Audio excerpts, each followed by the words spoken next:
Bonjour mes chers étudiants.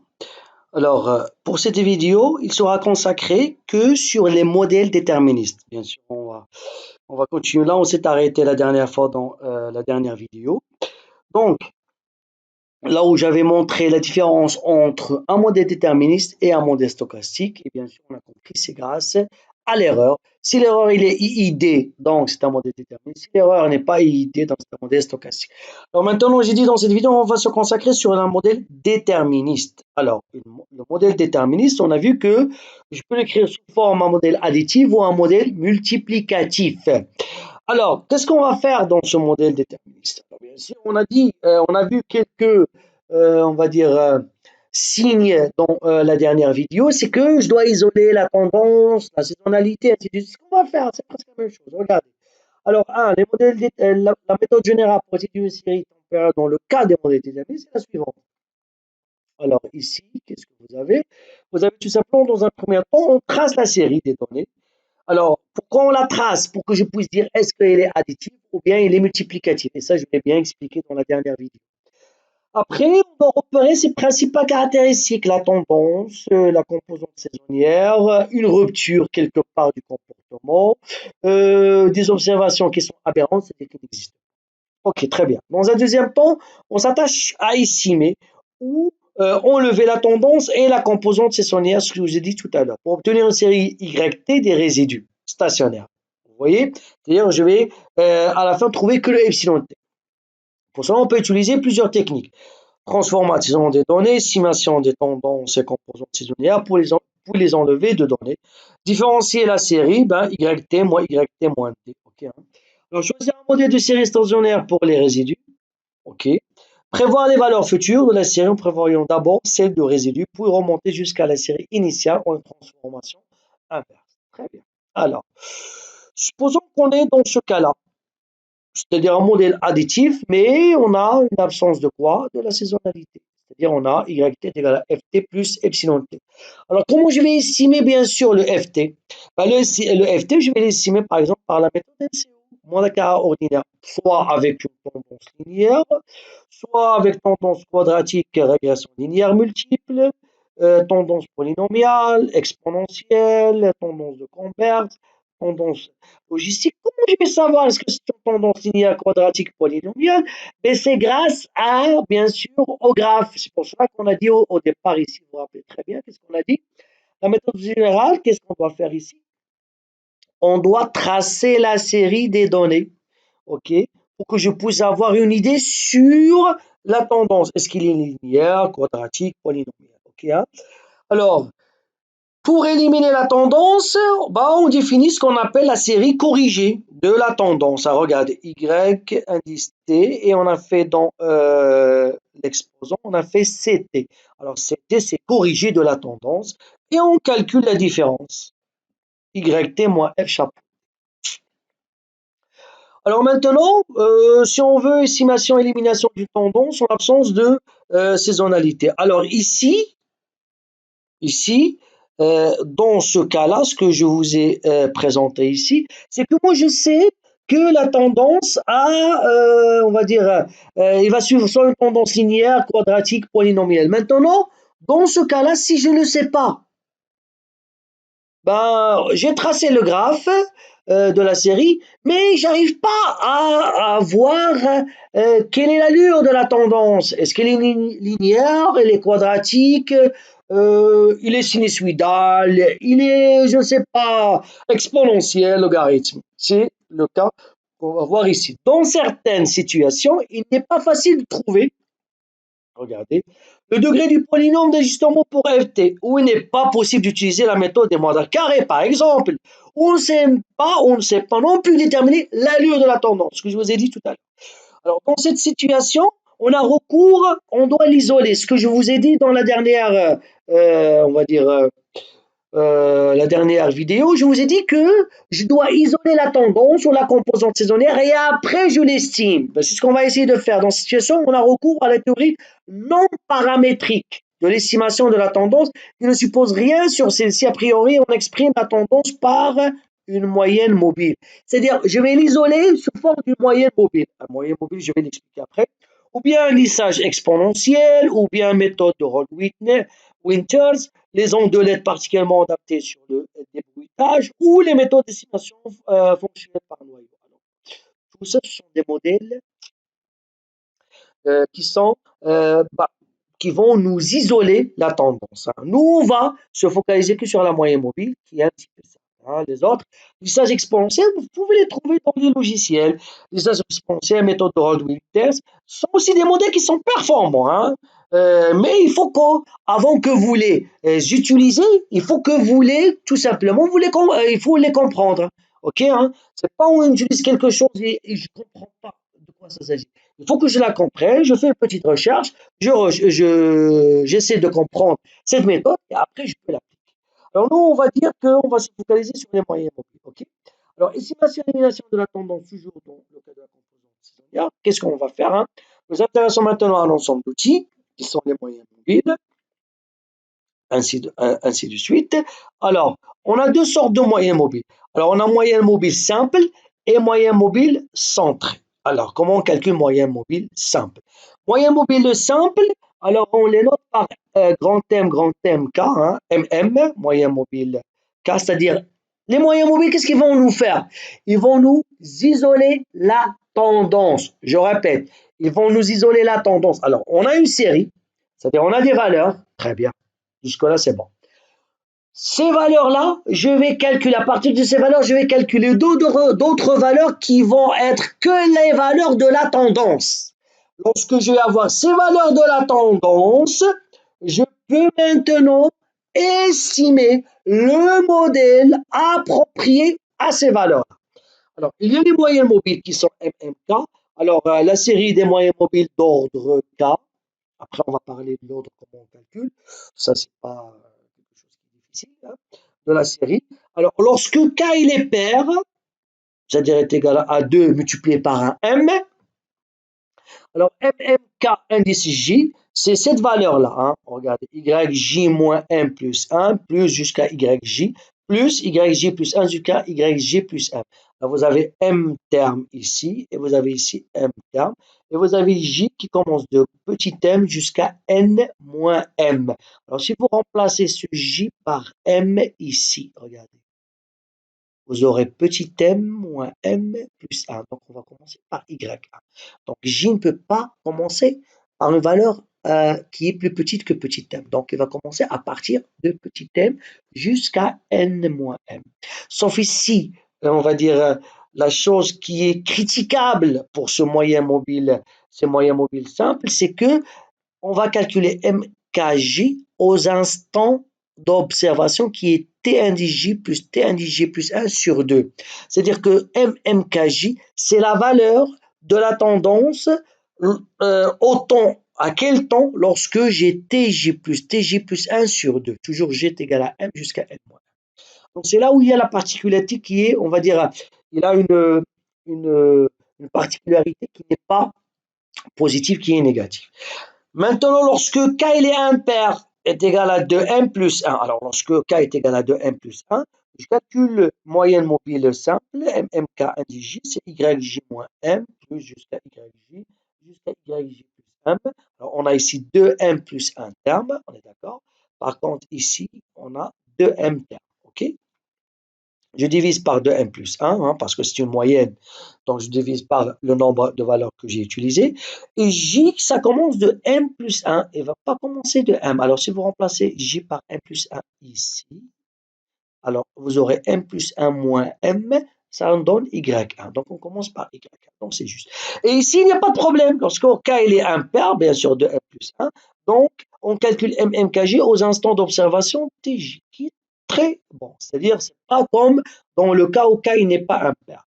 Alors, il y a moyenne mobile simple et il y a aussi moyenne mobile centrée. Alors, moyenne mobile centrée, il est dessiné lorsque le k est égal, c'est-à-dire l'ordre il est pair. C'est-à-dire, c'est comme on va dire que le moyen mobile centré, il va nous remplacer les moyennes mobiles simples dans le cas où k il est pair. Pourquoi? Parce que je calcule moyenne mobile simple à l'instant tj plus 1 sur 2. Et ça, c'est quelque chose qui est pénible. Hein? C'est-à-dire, c'est une mauvaise chose pour le calcul, hein, on est d'accord? Parce que je peux ne pas avoir TJ plus 1 sur 2. Je peux ne pas avoir cette date-là. OK? Alors, pour, on va dire, rectifier le tir, si K il est pair, je ne vais pas utiliser les moyennes mobiles simples, mais je vais utiliser les moyennes mobiles centrées. Ben pourquoi? Pourquoi? Parce que ici, je calcule les moyennes mobiles centrées MMCK à l'instant d'observation qui est quoi? TJ. Directement. OK, hein? Alors, sauf ici, hein, donc si on a gagné quelque chose, on va perdre autre chose. Alors, regardez, dans le cas où j'avais moyenne mobile 5, j'ai commencé par YJ-1 plus 1. Ici, je ne vais pas commencer par YJ-1 plus 1, je vais commencer par YJ-1 et je multiplie par 1 demi plus YJ-1 plus 1 jusqu'à YJ. Et après, de YJ plus 1 jusqu'à YJ plus m moins 1. Et le dernier élément, j'ajoute la moitié, plus 1, 2 de YJ plus 1. Sauf ici, je calcule ça à l'instant TJ de m plus 1 jusqu'à m moins 1. Alors ici, regardez, si vous remplacez J par m plus 1 ici, regardez, ici, vous aurez m plus 1 moins m. Alors m plus 1 moins m, c'est-à-dire c'est 1. On est d'accord? Donc, je rectifie le tir. Vous avez deux modèles. Moyen mobile simple, moyen mobile centré. Les deux sont justes. Alors, mais on peut tout simplement dire la chose suivante, c'est que pour si K elle est paire, l'ordre elle est paire, il vaut mieux d'utiliser les moyennes mobiles centrées pour que je puisse calculer les moyennes mobiles centrées à l'instant T. Si K elle est impair, j'utilise les moyennes mobiles simples parce que je vais calculer les moyennes mobiles simples à l'instant T. C'est clair. Très bien. Alors, donc, élimination de la composante saisonnière. Alors, si la série est chronologique, il possède une composante saisonnière de période P. Alors, l'application d'une moyenne mobile d'ordre P supprime cette saisonnalité. Alors, on a utilisé nous notre moyenne mobile. Pourquoi?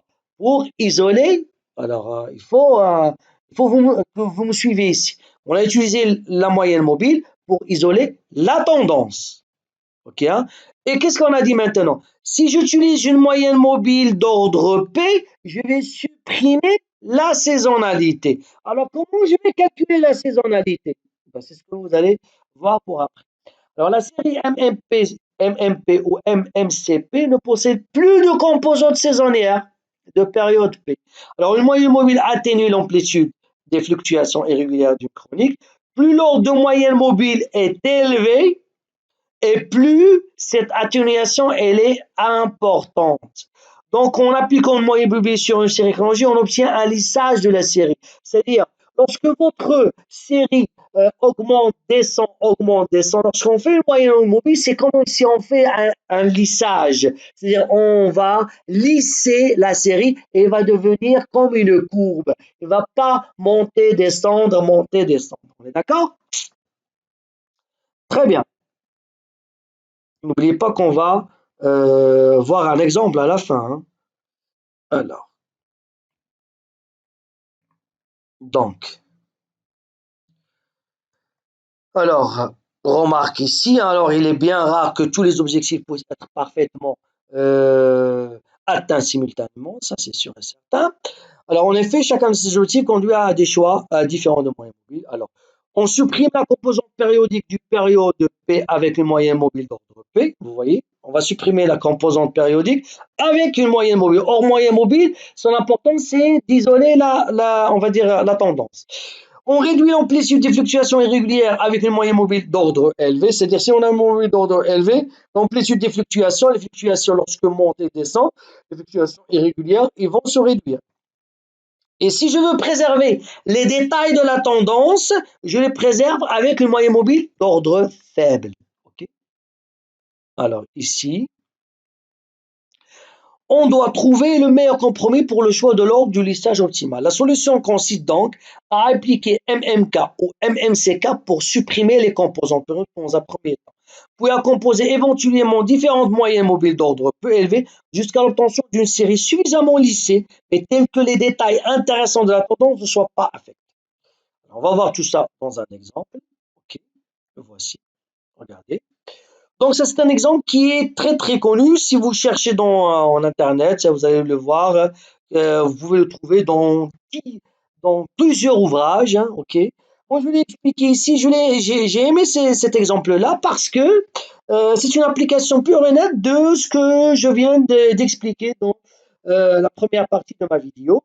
Alors vous avez ici une série chronologique de l'indice trimestriel de la production industrielle, ok, à base 100 en 1962. Source c'est la France, donc de 1962 jusqu'à 1969.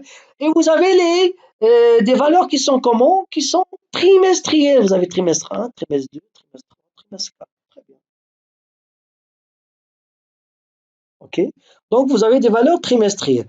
Alors regardez ici, hein, on doit tracer la série. Ben, je vais relier les valeurs, les sommets, et je vais relier les minimums.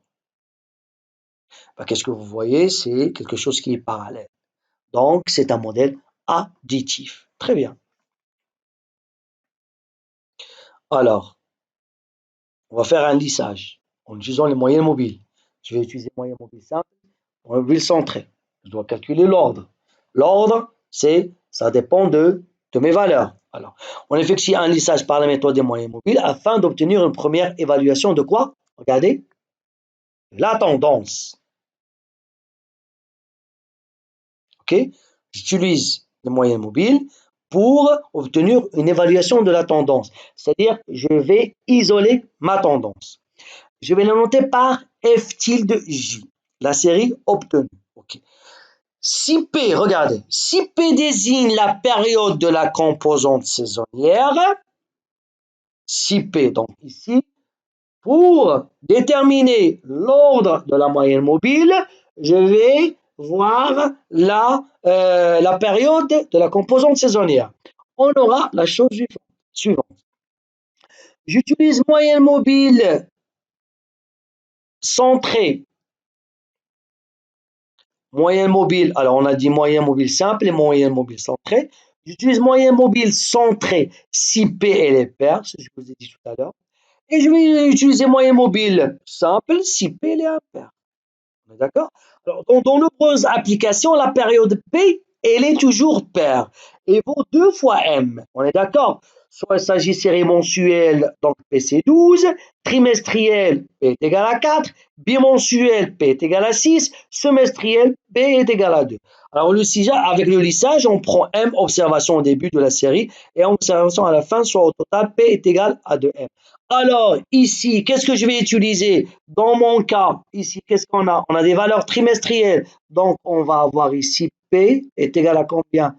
À 4. C'est-à-dire ici, on va avoir C4 est égal à 2 fois M. Ce qui va nous donner que notre petit M est égal à 2. Et qu'est-ce que je vais utiliser? Je vais utiliser les moyennes mobiles centrées, c'est-à-dire celles-là, pour calculer MMC, KJ. Les voici. Les voici dans votre exemple. Alors, vous voyez, on n'a pas calculé pour la première date, la deuxième date. Pourquoi? Regardez. Qu'est-ce qu'on a dit, nous? M est égal à combien? À 2. Et donc, J ici, regardez le J, va commencer de M plus 1 jusqu'à N moins M. Combien on a N?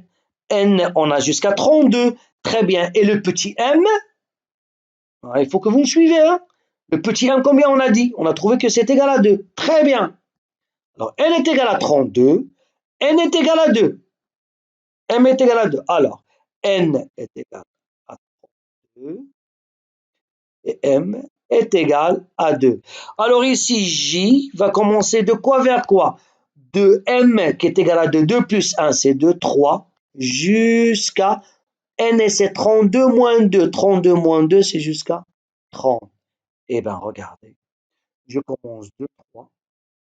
Je calcule MMC4 jusqu'à 30. OK? Alors, comment on a trouvé ici 99,9375? Cette valeur. Comment on l'a calculée? On l'a calculée grâce à MMC, c'est-à-dire moyenne mobile centrée, ici. Alors, maintenant, ça, c'est à l'instant T indice J. Alors J est égal à ici combien? Est égal à 3. Donc on va commencer par MMC. Alors K, alors on a dit K c'est quoi? C'est 4. MMC, la voici. MMC 4. Et J c'est égal à combien? Est égal à 3. Donc comment on a calculé? Alors vous avez ici 1 demi Y J moins M. Alors on a dit J, je commence par la première valeur, J est égal à 3. Et M est égal à combien M? M est égal à 2. Alors, je vais avoir 3 moins 2, la voici.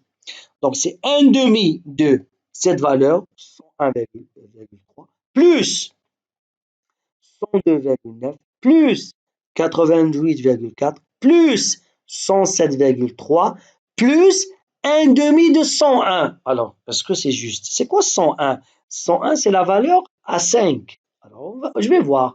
Est-ce que ici je vais avoir Y5? 1 demi de Y5. Alors, J, on a dit c'est combien? C'est 3. Et M, c'est combien? C'est 2. Donc, 3 plus 2, c'est 5. Et le tout divisé par quoi? Divisé par 4. Ben, si on divise par 4, vous allez trouver directement est égal à 99,9360. Et ainsi de suite. Si vous voulez calculer maintenant pour 4, la même chose, c'est le 1 demi de 102,9 plus 88,4 plus 107,3 plus 101 plus le 1 demi de 109,8 et ainsi de suite, divisé par 4 et ainsi de suite. Et après, vous allez calculer MMC4. Alors, c'est quoi MMC4? C'est quoi? Ce sont les valeurs de la tendance. On a isolé la tendance. La voici, regardez. Voici votre tendance qui est en rouge ici. Regardez, MMC4, c'est la ligne rouge, c'est la tendance. On a isolé la tendance. Très bien. Jusque-là, c'est bon. Alors, on a isolé la tendance. Maintenant, on va calculer la différence. Alors, on calcule la série des différences. DJ, c'est YJ moins F tilde J. Alors, F tilde J, on a dit c'est quoi? C'est MMC4. Alors, pour les valeurs de J qui sont disponibles, alors, je ne peux pas calculer pour Y1, Y2. Je ne peux pas calculer pour Y31, Y32. Donc, je commence de Y3. Donc, je calcule cette différence. La différence, vous l'avez ici. Alors, on va donner un temps.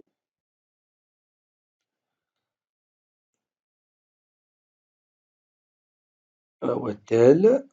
La voici. C'est une différence. Donc, je peux tomber sur des valeurs positives comme des valeurs négatives. Très bien. Donc, suivez-moi. On a calculé la tendance, c'est-à-dire on a calculé, on n'a pas estimé la tendance, on a calculé que les valeurs de la tendance. Alors, si j'enlève le Y, c'est-à-dire les valeurs réelles de la tendance, qu'est-ce qui va me rester? Qu'est-ce qui va me rester? Le DJ. Il va me rester, on va dire, la composante saisonnière, bien sûr. Alors, calcul des coefficients saisonniers non centrés. Alors, comment on va calculer ces coefficients saisonniers non centrés? En utilisant toujours l'ordre de la moyenne mobile. OK? Alors, on calcule les P coefficients saisonniers non centrés ici. Alors, pourquoi les P coefficients? Parce que on a des périodes saisonnières. On est d'accord? Donc ici, puisque c'est trimestriel, donc on a chaque trimestre. Donc on a puisqu'on a trimestriel, combien on a de trimestres? On a 4 trimestres. Et donc ici, on va calculer 4 composantes, 4 coefficients saisonniers qui sont non centrés, qui sont SIG. Les voici. Alors pour cela, on effectue des moyennes avec les valeurs de la série DG. Hein, puisque la différence entre Y et la tendance moins F6, qu'est-ce qui va nous rester? Il va nous rester, bien sûr, les composantes saisonnières. Alors, pour simplifier l'écriture, supposons que N soit multiple de la période P de la saisonnalité de telle sorte que l'on dispose de K0 période complète d'observation. Alors, le N, c'est la tête de l'échantillon, P, c'est la période, et K0, c'est ce qu'on cherche. Alors, ici, le N, pour moi, c'est égal à 32. C'est égal à K0 multiplié par P. Et P, on a dit, c'est combien? C'est 4. Ce qui va nous donner que K0 est égal à 8. On est d'accord?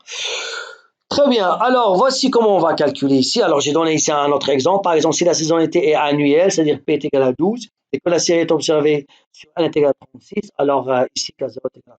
Ok, hein. Alors, voici comment on calcule ces différentes styles J, hein. Alors, si G est supérieur strictement à M, et style G, c'est 1 sur K0 moins 1, la somme de K est égale à 1 jusqu'à K0 moins 1 de D indice J plus P fois K moins 1. Et pour G inférieur ou égal à M, style G, c'est égal à 1 sur K0 moins 1, la somme de K est égale à 1, pardon, jusqu'à K0 moins 1 de D indice J plus PK. Alors, on va les calculer ici, regardez, hein. Alors ici, n est égal à 32, p est égal à 4, donc K0 est égal à 2, et m est égal à 2.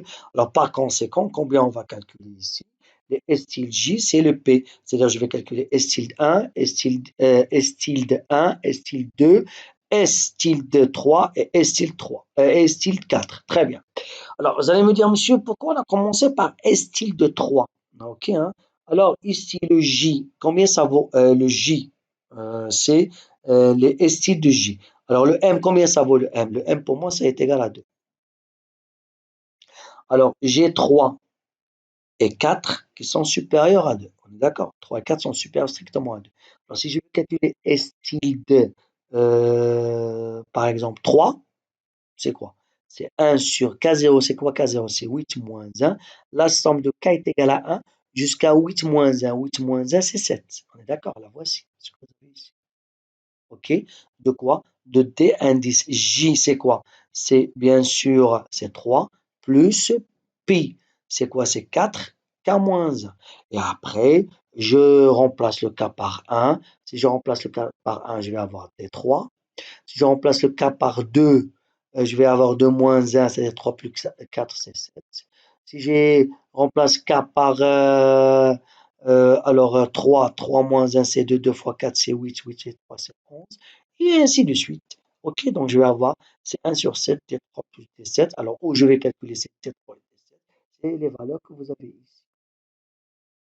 Ok, donc vous avez S tilde 3, vous avez S tilde 4, après vous allez calculer S tilde 1, après vous allez calculer S tilde 2. Ok, hein? Très bien, donc vous voyez, ça sont tout simplement les coefficients saisonniers non centrés. Donc vous voyez, c'est à partir de ça, à partir de ce que vous avez ici. Ok, c'est-à-dire si G supérieur à M et G inférieur à M.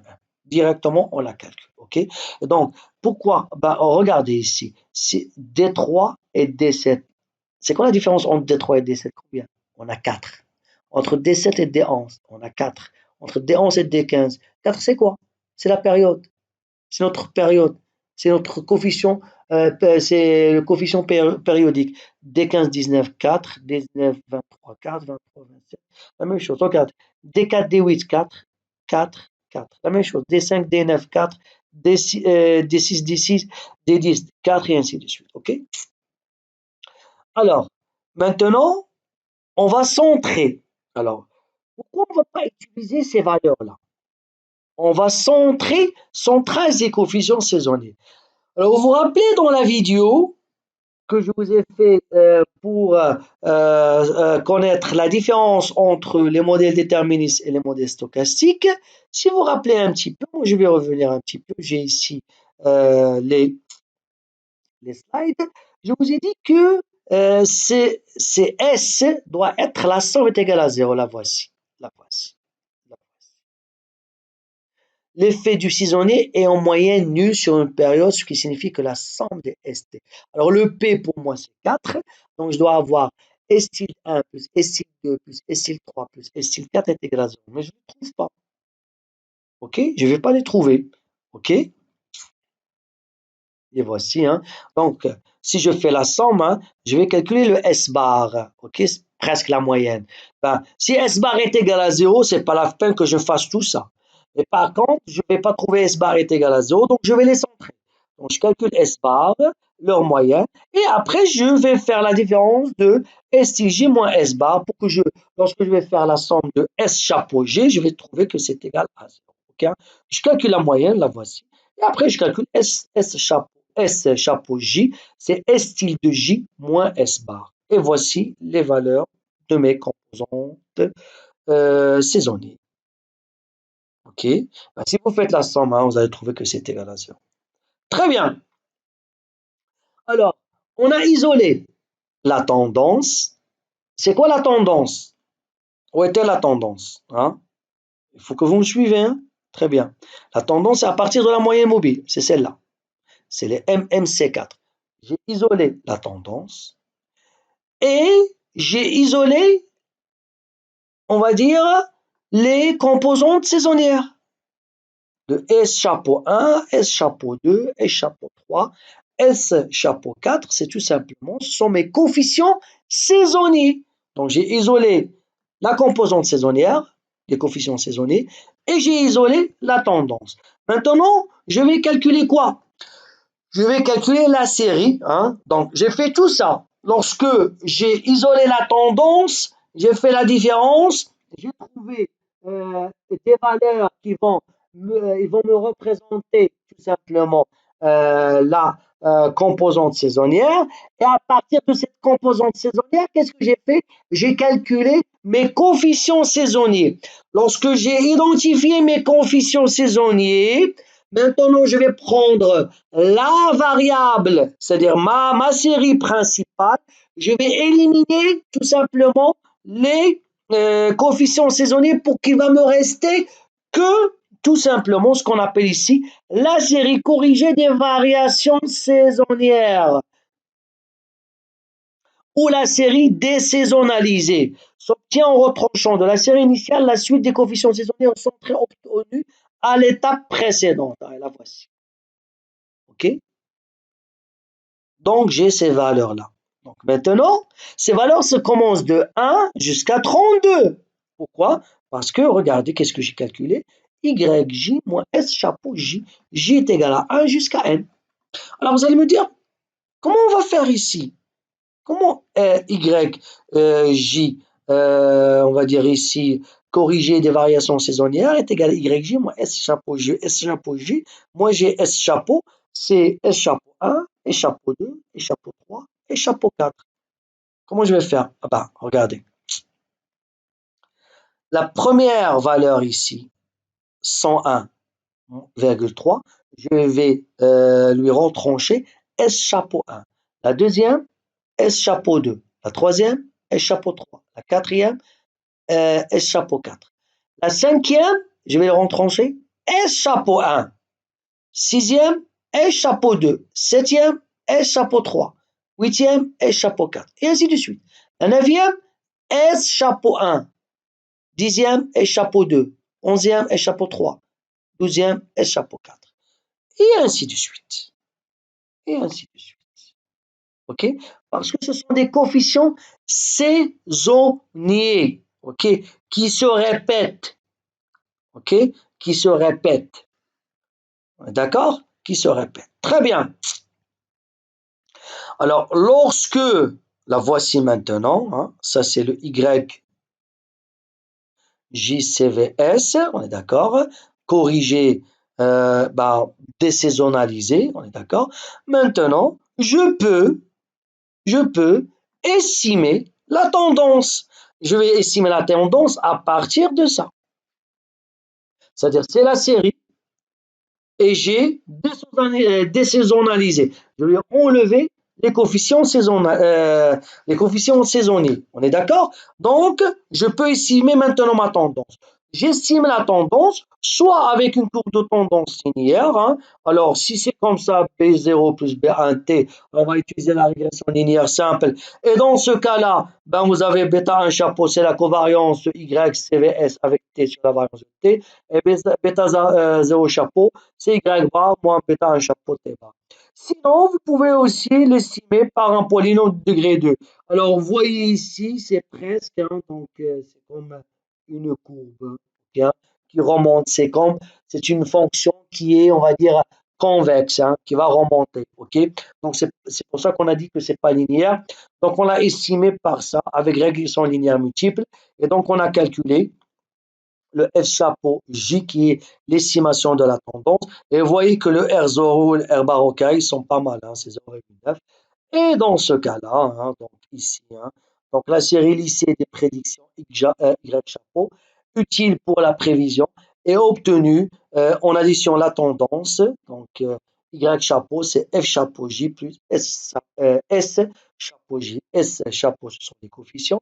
Et le F chapeau, ce qu'on vient de calculer, estimer à partir de MCO, régression linéaire simple ou régression linéaire multiple. Ok, hein. Et après, on va faire ici la différence entre ce que nous avons observé et ce que nous avons estimé. Ok, hein.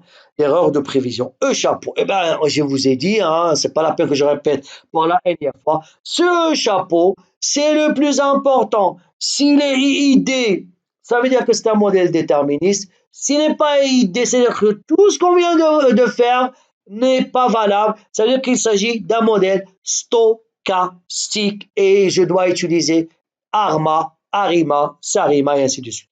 Alors on pourrait étudier la qualité de la modélisation à l'aide de représentations graphiques ou à l'aide de critères numériques comme l'erreur quadratique moyenne, c'est-à-dire je vais ici calculer l'erreur quadratique moyenne, ou bien encore l'erreur absolue moyenne, MAE. Ce sont des critères d'erreur permettant de comparer différentes modélisations.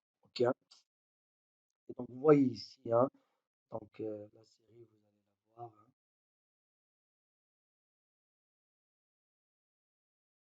Donc voici.